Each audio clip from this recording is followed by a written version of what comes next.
Police स्थापना दिनाचे ते रेजिंग डे सप्ताह आहे 2 तारखेपासून ते 8 तारखेपर्यंत। तर या दरम्यानच्या काळामध्ये विविध उपक्रम आपण साजरे करत असतो, राबवत असतो। शाळांच्या मध्ये जाऊन, कॉलेजमध्ये जाऊन मुलांना, विद्यार्थ्यांना याबाबत आम्ही जागरूकता आणण्याचा प्रयत्न करतो। पथनाट्य घेऊन जनतेमध्ये याबाबत आम्ही जागरूकता आणण्याचा प्रयत्न करतो। त्याचा एक भाग म्हणून जे जे गुन्हे आम्ही डिटेक्ट केलेले आहेत, त्या डिटेक्ट केलेल्या गुन्ह्यातील जी मालमत्ता आहे ती असेल, जबरी चोरीतले असेल, चोरीतले असेल, घरफोडीतले असेल किंवा फसवणुकीतले असेल, तर ती मालमत्ता आज हस्तांतरण कार्यक्रम या रेजिंग डेच्या अनुषंगाने आम्ही आयोजित केलेला होता।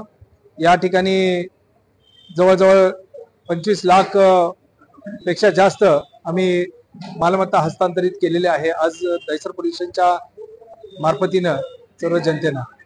सर, साधारण कुठले वस्तू नागरिकांकडे परत केले? जवळजवळ त्याच्यामध्ये मंगळसूत्र आणि चैन होत्या, त्या जवळजवळ 7 आम्ही परत केलेल्या आहेत।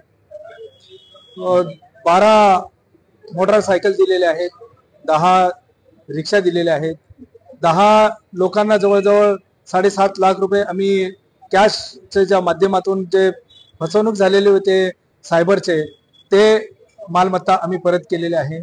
अशा प्रकारची मालमत्ता आम्ही परत केलेली आहे। त्यामध्ये 24 मोबाईल फोन आहेत, ते सुद्धा आम्ही परत केलेले आहेत। चोरीतले असतील किंवा घाळ झालेले असतील त्या वस्तू त्या लोकांना परत दिल्यानंतर त्यांचा जो आनंद बघतो, त्यामध्ये आम्हाला जो तपासादरम्यान झालेला असतो, जो ताण असतो, तो आमचा सगळा निघून जातो। लोकांच्या त्या भावना बघून आणि त्यांचा आनंद बघून आम्हाला आणखी आनंद होत असतो। सर, याच्यामध्ये एकूण मोटरसायकल आणि रिक्षा देखील समावेश आहे।